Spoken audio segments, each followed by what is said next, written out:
투박하지만 정직하다. 비평을 비평하는 남자 서영석. 그가 바라본 세상. 사설과 칼럼을 통해 오늘을 짚어본다. 서영석의 라디오 비평. 안녕하십니까, 서영석입니다.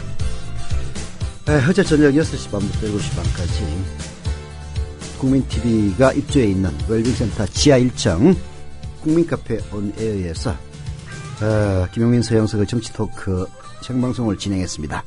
1시간이었는데요. 만장하신 청중 여러분과 함께 아주 즐거운 시간이었습니다.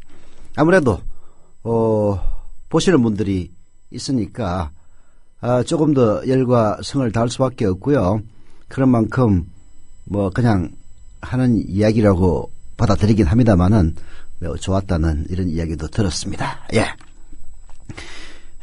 매주 화요일 저녁 6시 반부터 7시 반까지 정치토크는 생방송 그리고 국민카페 지하 1층 국민카페 온헤어에서 진행할 것으로 보입니다.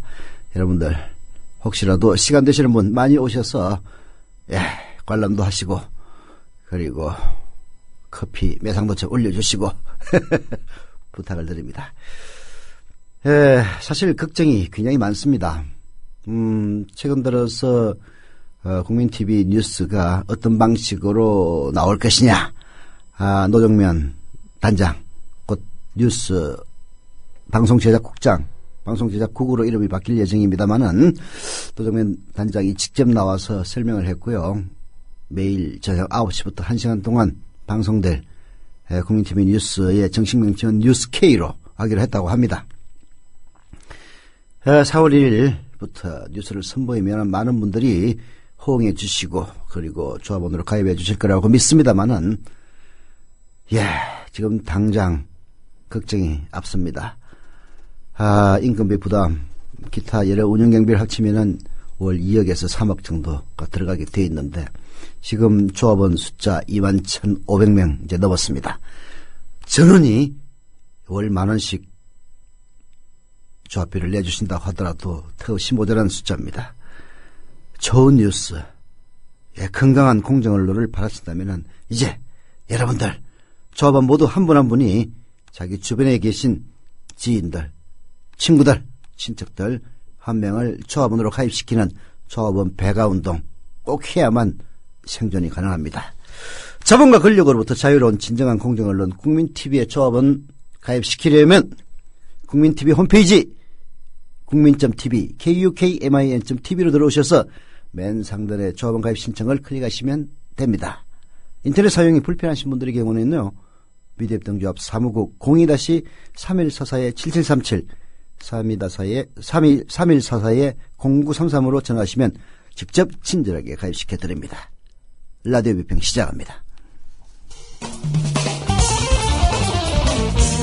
함께하고 계신 방송은 정치평론가 서영석 미디어협동조합 이사가 진행하는 라디오 비평입니다. 지상철 조합원 신청 광고입니다. 강화대교 앞에서 개념 부부가 만드는 개념 곰탕 연지연 곰탕. 연지연이란 가마솥의 장작불로 온종일 구워내는 곰탕을 서로 나누어 이어지는 인연이란 뜻입니다. 연지연 곰탕이 민주주의를 열망하는 조합원 여러분과 국민의 건강을 책임지겠습니다. 곰탕 포장 판매는 한 팩 800g에 7,000원이며 7팩 이상은 무료 배송으로 드립니다. 연지연 곰탕은 강화대교 입구에 위치해 있습니다. 단체 주문 예약 및 포장 주문 전화번호는 010-7252-1114, 010-7252-1114, 031-989-9968.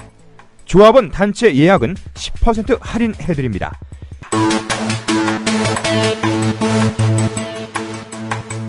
포장 판매 금액의 10%는 국민TV 후원금으로 쓰입니다. 떠나요 둘이서 모든 것 훌훌 버리고. 안녕하세요, 국민TV 조합원 여러분. 제주 산책입니다. 제주 산책은 국민TV 조합원이자 토종 제주인이 운영하는 여행사로 여러분이 제주 여행을 합리적인 가격에 가실 수 있도록 도와드리고 있습니다. 금액은 얼마지? 믿을 수 있을까? 바가지 씌우지는 않을까 하는 불안들 모두 날려버릴 수 있는 여행사 제주 산책. 국민TV 조합원이자 토종 제주인이 운영하는 제주 산책. 제주도 여행을 가려고 고민 중이라면 검색창에 제주 산책. 제주 산책을 검색해보세요. 네. 우리가 모른다고 없는 것이 아니다. 우리가 모른다고 없는 것이 아니다. 이거 바로 김용판이 쓴 책 이름입니다. 예. 우리가 모른다고 없는 게 아니다. 김용판은 예언자인 것 같아요. 네. 김용판이 1심 무죄 판결을 받고 나서 환하게 웃으면서 진실을 밝혀줌으로써 저와 경찰 가족의 명예를 회복시켜준 재판부에 감사드립니다. 이런 망발을 했다고 합니다. 그러나 정확하게 말하면요, 그 명예가 회복된 게 아닙니다. 재판부의 판결문을 면밀하게 읽어보면은 결국은 검사가 김용판의 유죄를 입증할 만큼 증거를 확실하게 제출하지 못했기 때문에 모든 것이 불분명할 경우에는 피고인의 이익에 우선한다는 사법 원칙에 따라서 무죄를 선고했다라고 얘기를 하는 겁니다. 예. 또 한 발 물러서서 설사 무죄 판결을 받아들인다 손 치더라도 지난 대선 직전인 2012년 12월 16일 밤 11시 전격적으로 이뤄진 수습 중간 수사 결과 발표, 결과적으로 완전 가짜 허위임으로 드러난 그 발표에 정당성이 부여될 수 있습니까? 예. 오늘 조선일보와 중앙일보의 사설이 아니라 칼럼을 보면은 김창균 부국장이 배려서 온 판사를 바랐느냐? 혹은 김진 중앙일보 논설위원이 선 민주당은 머리를 식혀야 한다. 이따위 칼럼으로, 예. 박근혜의 정당성에 훼손을 가하는 야당의 공세를, 특검 공세를 폐마하면서 칼럼을 쓰고 있던데요. 가장 중요한 점은 검찰이 제대로 된 증거조차 내지 않았다는 사실입니다. 예, 그 사실이 밝혀지고 있는 거죠. 검찰이 제대로 된, 그야말로 제한된 수사 범위 내에서 총장이 찍혀나가고 수사팀장이 잘려나가는 그런 상황에서도 조사했던 그 제대로 된 증거마저 법정에 제대로 제출하지 않았다는 사실이 속속 드러나고 있습니다. 예, 2심은 달라질 거라고 믿는데요. 가장 결정적인 증거 누락 무엇이냐? 오늘 한겨레신문의 사설을 통해서 살펴보겠습니다. 검찰이 김용판 전 서울경찰청장의 선거법 위반 등 사건 재판에서 새누리당 실세 의원이 국정원 인사와 대선 직전 통화한 사실을 확인하고도 이를 증거로 명시해 법정에 내지 않은 사실이 드러났다. 한겨레가 2월 11일치에 이런 사실을 보도하자 검찰은 냈다고 주장했으나 확인해본 결과 전화번호만 적어 누구 것인지 모르게 했다고 한다. 기가 막힌 거죠. 예. 냈대요. 아니 사실 12월 16일까지 12월 11일부터 12월 16일까지 국정원 그리고 새누리당의 핵심 실세 그리고 경찰서의 수사라인 이 3자의 통화 내역은 정말 중요한 증거가 될 수가 있습니다. 왜 통화를 했겠어요? 무슨 이유로? 그 통화 내역을 자세하게 분석해서 시간대별로 정리하면은 대략 그림이 나옵니다. 여러분들 전화를 가지고 통화를 하는 이 시대에서 통화 내역은 설사 통화 내용을 모른다 손 치더라도 그 통화 내용이 무엇이었는지 유추가 가능하게 합니다. 그만큼 통화 내역은 중요한 자료이고요.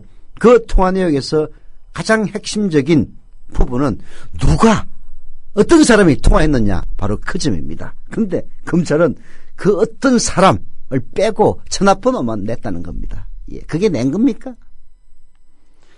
검찰은 애초에 이 통화 내역과 함께 새누리당 실세 의원부터 국정원 인사, 서울경찰청 간부로 이어지는 통화 흐름을 공개하고 증거로도 낼 계획이었으나 최동욱 전 검찰총장 퇴임 뒤 무산된 것으로 알려졌다고 합니다. 그간의 사정에 비춰 수사팀의 자체 판단으로 보기는 어렵습니다. 수사 과정에서 끊임없이 제약을 가한 법무부 등의 위압이 작용했다고 볼 수밖에 없습니다. 검찰 스스로 진상을 밝히고 엄중히 그 책임을 물어야 합니다. 검찰은 이미 지난해 9월 9일 재판에서 2012년 12월 11일부터 16일 사이에 이종명 전 국정원 3차장을 비롯한 국정원 직원과 경찰 관계자의 통화 내역을 증거로 제출하고 추가 내역이 있으면 더 내겠다. 국정원, 경찰, 정치권 관계자다라고 밝혔다. 김 전 청장은 수사 결과를 발표한 12월 16일 오후 박원동 전 국정원 국익정보국장과 12월 11일과 14일 밤엔 이종명 전 국정원 3차장과 각각 접촉한 바 있다. 여기에 새누리당의 서상기, 권영세 전 현직 의원과 또 다른 실세 의원까지 분주히 국정원 인사들과 통화한 사실은 경찰 허위 발표의 배후를 보여주는 유력한 정황 증거가 될 수 있었다.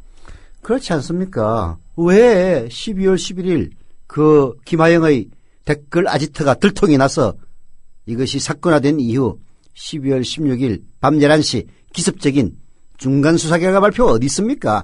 중간수사결과 발표 김하영의 댓글 흔적이 없었다는 얼토당토하는 엉터리 가짜 수사 발표를 하게 되기까지 국정원과 댓글 사건의 바로 그 주체인 국정원과 그리고 그 수혜자인 새누리당 그리고 이 사건을 수사하고 있는 서울경찰청 간의 핵심 인사들 간의 통화가 수도 없이 있었다는 것.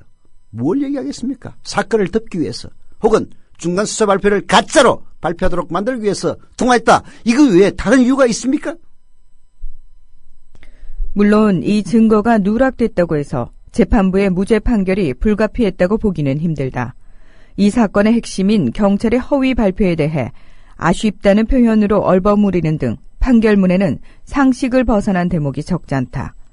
경찰 조직의 특성을 고려하지 않은 채 내부 고발자인 권은희 전 과장의 진술을 모조리 배척하고 공범일 수도 있는 경찰관들의 진술만 일방적으로 수용한 이른바 다수결 판결은 아직도 많은 논란을 낳고 있다. 그럼에도 불구하고 검찰은 유력한 증거물이 새롭게 부각되는 이상 이제라도 관련 증거를 제대로 취합해 항소심 법정에 대비해야 합니다.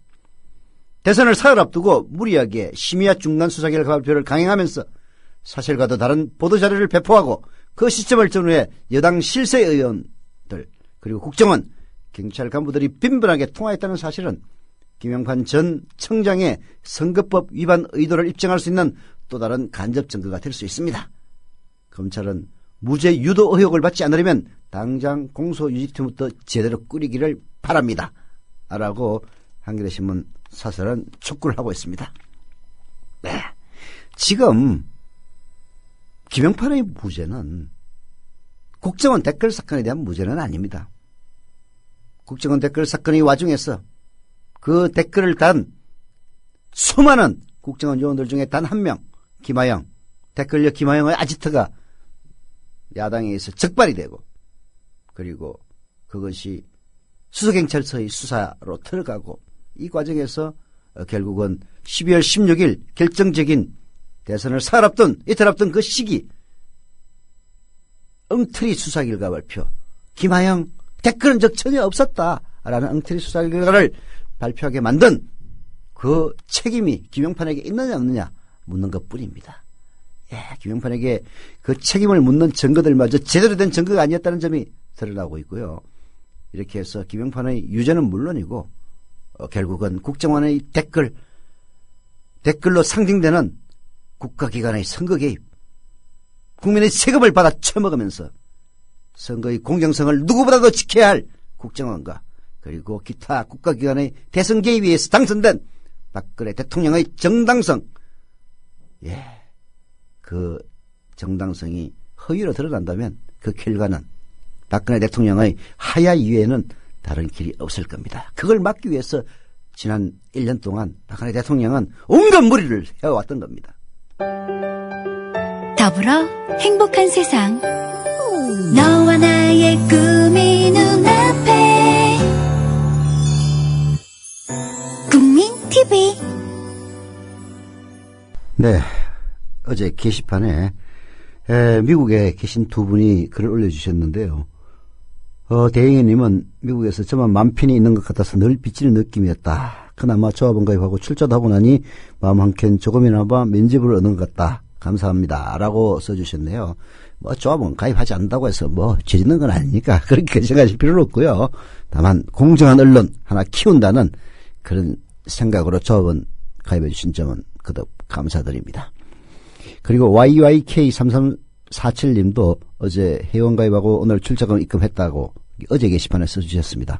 미국 텍사스라 지인에게 부탁을 했는데요. 입금 확인하라고 연락을 받았답니다. 감사드립니다. 예, 하나 더 공지를 해드리겠습니다. 수원지역협의회 조합원 모임이 있습니다. 2월 정기총회 모임을 가지려고 하는데요. 조합원이어도 좋고 조합원 아니라도 상관없다고 합니다. 조합원 아니신 분들이 더 많이 와야 됩니다. 그래서 정기총회에 참석하셔서 들어보고 미래입동조합 국민TV 좋은 것이면 조합원으로 가입해야 하니까요. 2월 15일 이번 주 토요일입니다. 저녁 6시부터 저녁 9시까지 예정되어 있고요. 장소는 수원시 8달구 우만동 146번지 송림빌딩 1층 아라리오에서 열린다고 합니다. 아라리오의 전화번호는 031-215-0081 031-215-0081이고요. 회비는 2만 원으로 예정되어 있다고 합니다. 예. 조합원 그 사이에 두 분 가입해 주셨네요.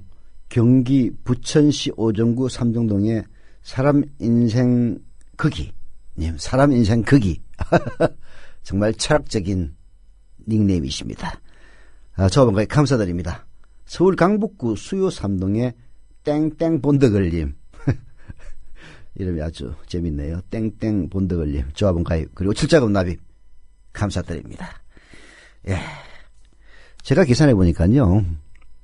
조합원이 하루 평균 100명 수준으로 증가를 해야 되는데 요즘 그 절반인 50명 정도 수준밖에 되질 않습니다.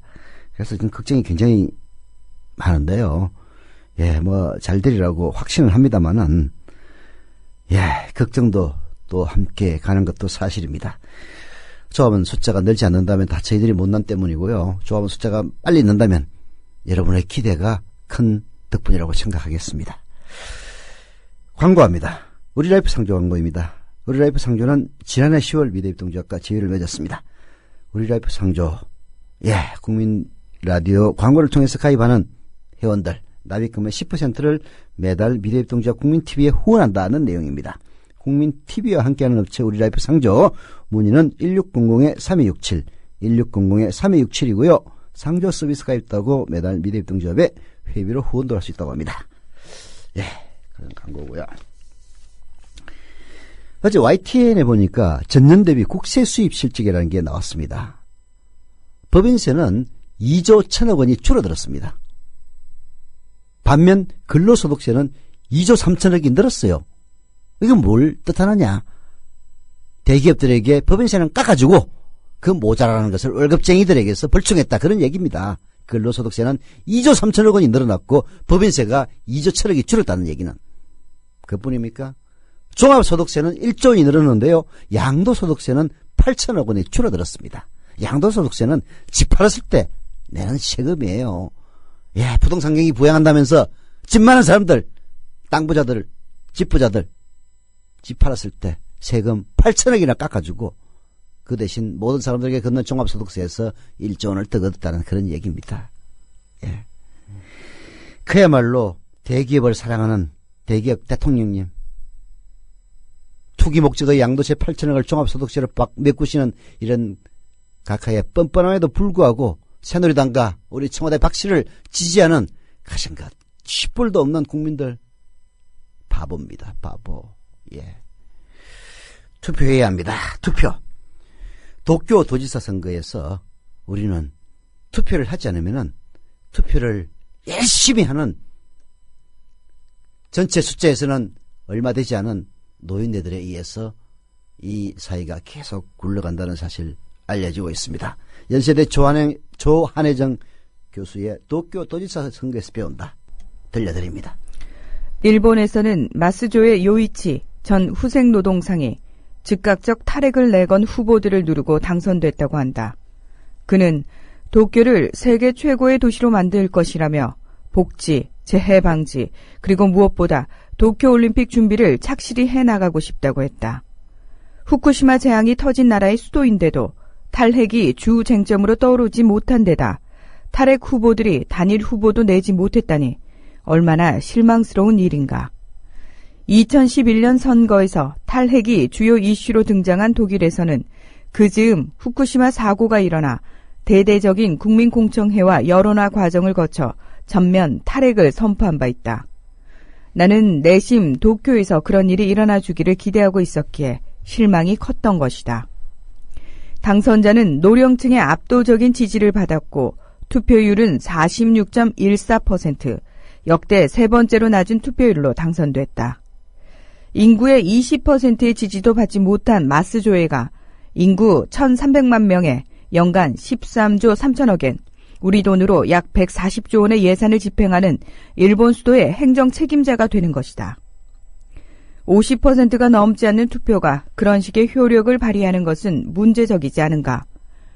유권자 절반 이상이 피곤해서건 무관심해서건 자신들이 낸 세금으로 자신들의 운명을 좌우하는 일에 투표를 하지 않았다면 그 책임은 누구에게 있는 걸까? 저조한 투표율은 정치판 모두가 공동 책임을 지고 무슨 수를 내야 하지 않을까?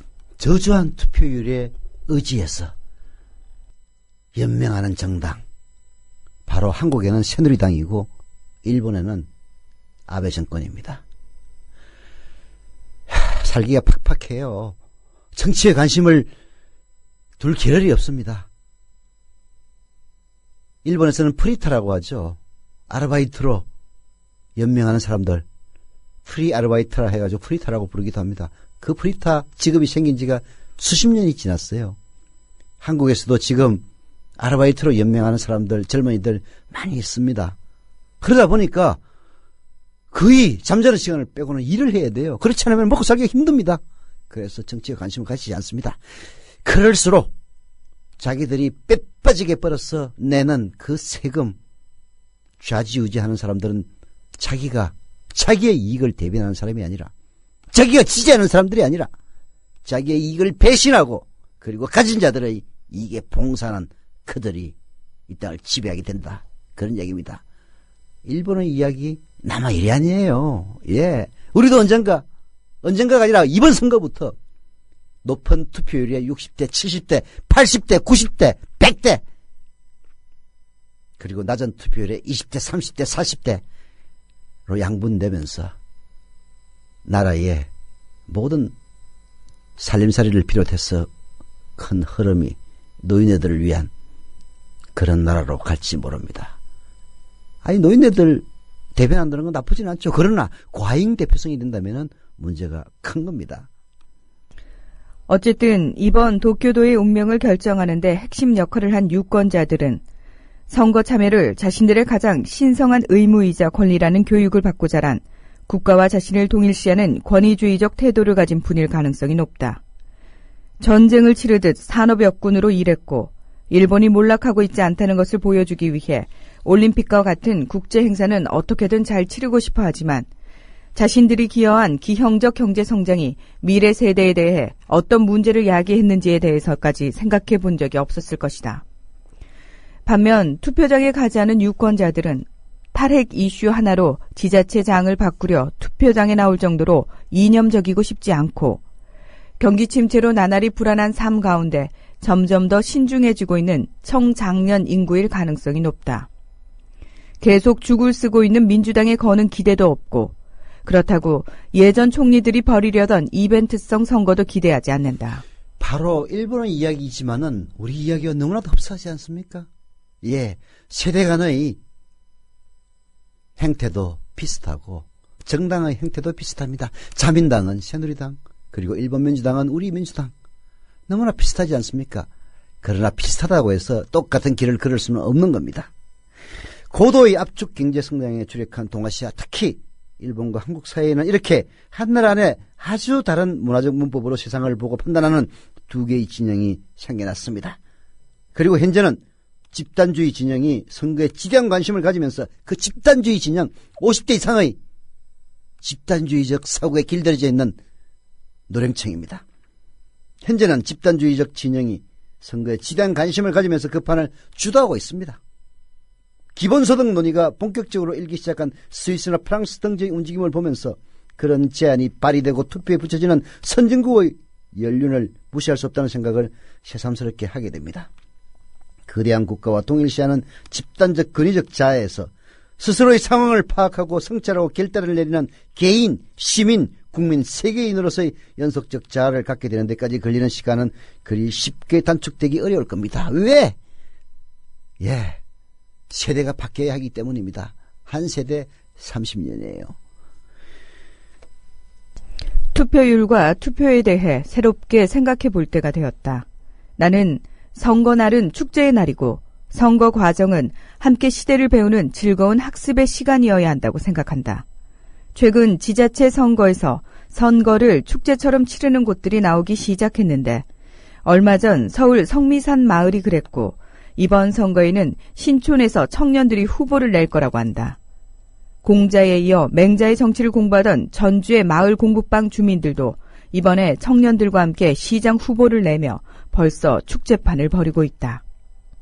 신나게 선거운동을 하던 일본의 생태 전환도시 이토시마시에서는 청년 후보가 별 문제 없이 당선되었다는 소식을 보내왔다.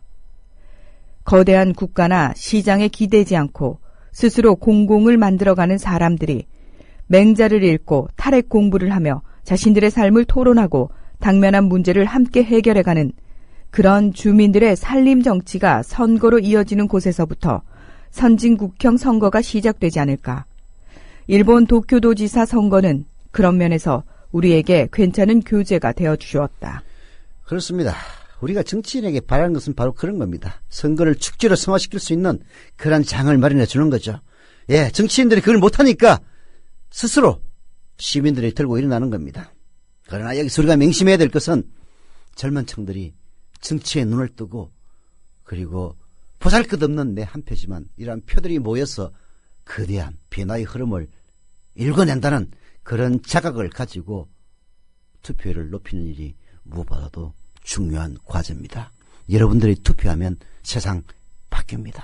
여러분들이 오늘 하루가 힘들다고 투표하지 않으면 영원히 이 세상은 1%가 99%를 지배하는 그런 세상으로 전락하고 말 겁니다. 투표와 함께 조합원가입도 부탁을 드립니다. 더불어 행복한 세상 너와 나의 꿈이 눈앞에 국민TV 전북 남원시 인을면에 황산인수님 조합원가입 감사드립니다.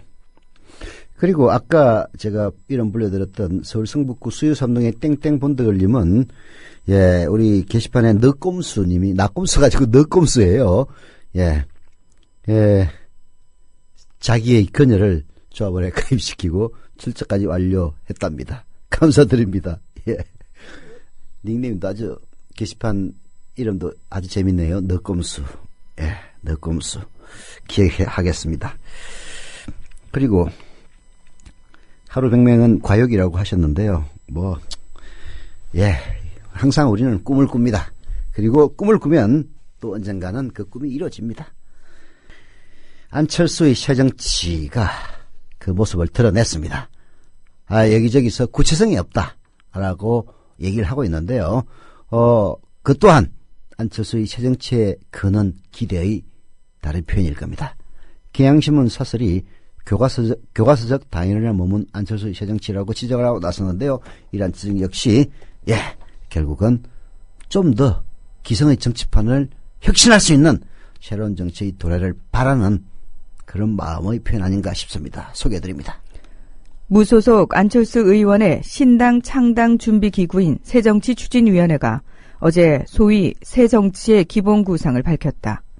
정의로운 사회, 사회적 통합, 한반도 평화를 새정치의 3대 가치로 천명했다. 다음 달 창당을 앞둔 안 의원이 새정치의 밑그림을 처음으로 내놓은 것이다. 새정치의 첫 번째 가치인 정의로운 사회는 특권과 반칙이 없는 사회, 지역, 성별 등의 차별이 없는 사회, 민주적 공공성이 회복된 사회로 정의했다. 사회적 통합의 방안으론 지역, 이념, 세대, 계층의 갈등 구조 해결을 제시했다. 한반도 평화 로드맵으로는 여야 합의가 가능한 대북 정책을 마련하고 인도적 지원에 대한 국민적 합의 도출을 제안했다. 이념적 지향이나 노선을 가늠기 힘든 아름다운 수사로 치장된 교과서적 당위론을 펼친 모양새다. 특히 민생 문제를 탈이념적으로 접근하는 삶의 정치, 사회 경제적 비전으로 삶의 경제를 내걸었다. 안철수 신당이 탈이념 실용주의 정당을 지향할 것임을 내보인 것이다.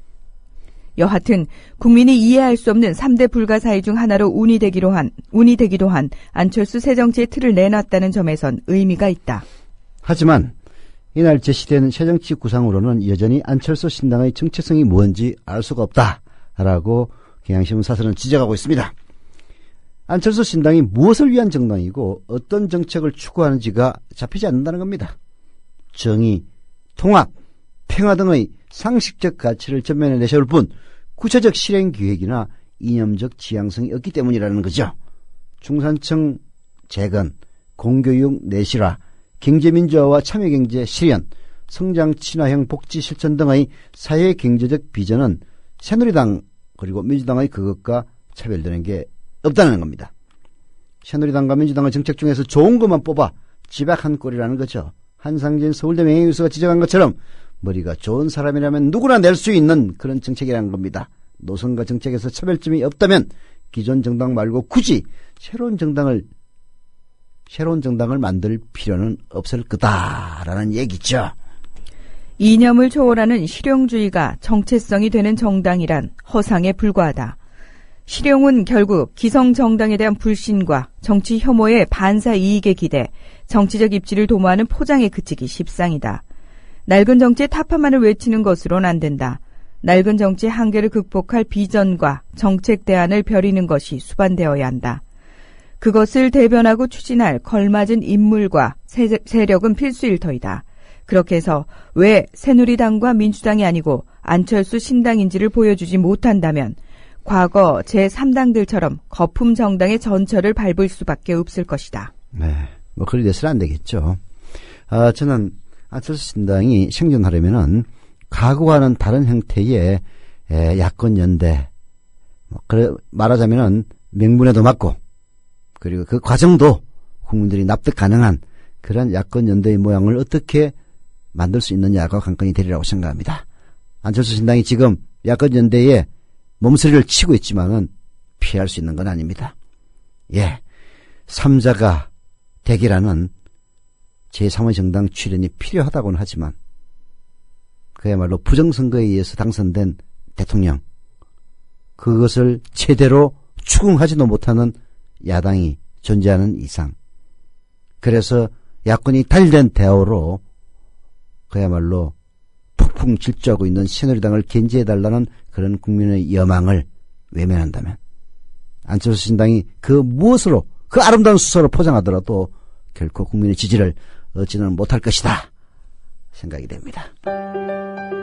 더불어 행복한 세상, 너와 나의 꿈이 눈앞에 국민 TV. 네. 남은 시간 동안은 김상조 선생이 쓴 경제시평 공공기관 계획 핵심이 빠졌다는 내용의 경향신문 칼럼인데요. 간단하게 요약해서 설명만 드리겠습니다. 보수진영 일각에서 주장하는 공공기관 계획과 관련된 민영화가 공공기관 계획의 만병통치약이 될 수는 없다. 또한 진보진영 일각의 민영화 괴담 논리만으로 계획 요구를 피해갈 수 없다. 이렇게 김상조 선생은 얘기를 하고 있습니다. 결국 이 문제, 정부의 대책과 노조의 대응, 공공기관 계획이라는 미명하에서 노조를 탄압하는 정부의 대책, 그리고 생존권 차원에서 대응하고 있는 노조의 대응에서 비어있는 부분이 있다는 겁니다. 공공기관의 바로 지배구조 계획이라는 거죠. 이른바 낙하산 인사가 바로 그것입니다. 낙하산 인사 관행을 건절하지 않고 어떻게 정부가 계획의 정당성을 주장할 수 있을 것이냐 하는 점이고요. 그리고 투명성과 책임성의 제고라는 점을 제도화하지 않고 어떻게 계획의 지속 가능성을 담보할 수 있겠는가라는 것이 바로 김상조 선생의 지적입니다. 노조는 노동자 경영 참여를 대안으로 제시하고 있지만은 뼈를 깎는 자기 혁신 없이 어떻게 경영 참여의 전제가 되는 국민적 신뢰를 회복할 수 있겠는가라고 지적합니다. 예, 특히 보수 언론들이 이 노조에 대한 노조원에 대한 복지 혜택을 신의 직장 우는 이런 식으로 과대 포장해서 마치 부도덕한 것처럼 몰아가고 있긴 합니다만은 그렇다고 해서 자기 혁신이 불필요한 것은 아니죠. 뼈를 깎는 자기 혁신 없이 노동자들이 경영 참여하겠다는, 특히 공공기관의 노동자들이 경영에 참여하겠다는 주장, 국민들의 지지를 받기 어렵다는 이야기입니다. 저는 이 대목에서 낙하산 인사 건절하지 않고 공공기관을 개혁하겠다는 정부의 주장 틀렸다는 이 점에 주목하면서 라디오 비평 오늘 순서 마칩니다.